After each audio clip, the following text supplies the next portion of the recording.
It's coming up to 7:45. Now, a recent study of voter preferences shows a swing back towards the ANC. This comes as leadership changes reignite support. The Center for Social Development in Africa has conducted the survey. It found that trust in the presidency has improved, with 55% of the respondents who were surveyed saying Cyril Ramaphosa instills trust. Well, to tell us about the main findings of this study, we are joined in the studio by Professor Leila Patel from the Center for Social Development in Africa. Prof, good morning. Thank you very much for your time. By the way, your center is linked to the University of Johannesburg, am I wrong? That's correct, yes. Okay, thanks for coming through. Very quickly, let's start there. The highlights of what you have found out in this study, which of course is not an opinion poll. You've clarified that it was a study about voter preferences. That's right. So in this survey, which is the follow-up survey of our first one, and we spoke about that last time in the 2017 survey, there's a significant shift from the findings then of what are predictors of voter behavior as we are about to go to the elections. And as you've said, it seems that the trust in the president is emerging as the most significant factor for people's choice for the ANC at the moment. This is followed by a swing back again to the party loyalty, which was not significant previously, and corruption certainly features very strongly. So those who believe that corruption increased in the last year since we did the survey, they are more likely to vote for the opposition.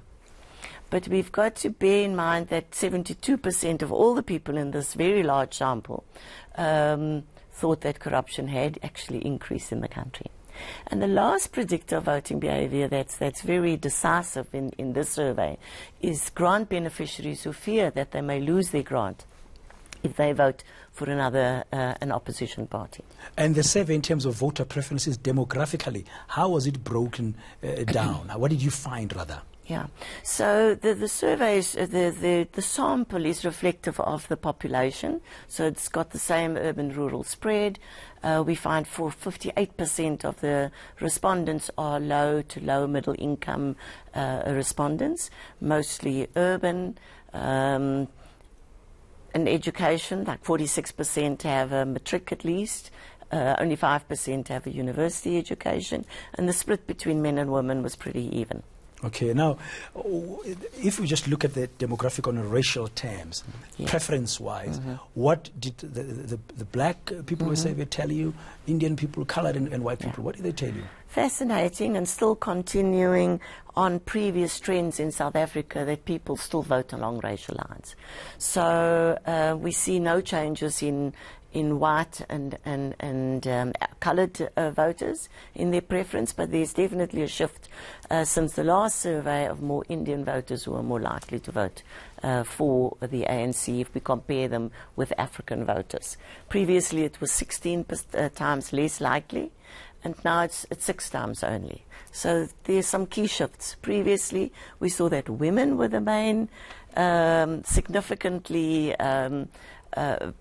preferred the opposition, and that is now no longer significant now. So yeah, there's this kind of I can call it assumption that young people might vote for the EFF, stuff like that. Age-wise, what did voter preference? What these voter preferences show? Would older people still stick with the ANC, for example, for historic purposes, depending on the demographic, or did you find that it doesn't mean anything? So the EFF is certainly, its membership is very much a young population. About 58% are under 18 to 34 years old. But in our sample, 46% of the sample would be 18 to 35. But as people age, they're more likely to vote for the ANC than an opposition party. So you found that from a preference perspective, the younger ones are more likely to choose among the other parties. That's what they told you. Yes. Yeah. Now, what would this mean? I mean, it's not an opinion poll, but it's just a predictor of likely voter preferences. Party-wise, I just want to take it there with the ANC, with the DA as opposition party, with the EFF, you know, as having come up since 2013. Did you see some preferential changes there? Which of in terms of these parties? We do see that in our data. As I said, we're not a poll, but 56% of people who selected a party in our data set selected the ANC. versus very lower rates for the DA at 13%, and this was at the end of last year, and then the EFF was about 9%. But the polls are showing shifts all the time now. With the DA, I think now at 16%, and the EFF sitting around at 9 or 10%, and the ANC's Ipsos poll says puts it at 61. Okay, but yours is not a poll, of course. No. But interesting to note those voter preferences. Thank you very much for your time, Professor, to unpack this new study that's revealing the complexity and nuance of voter choices. That's Professor Leila Patel from the Center for Social Development in Africa, and that's based at the University of Johannesburg. And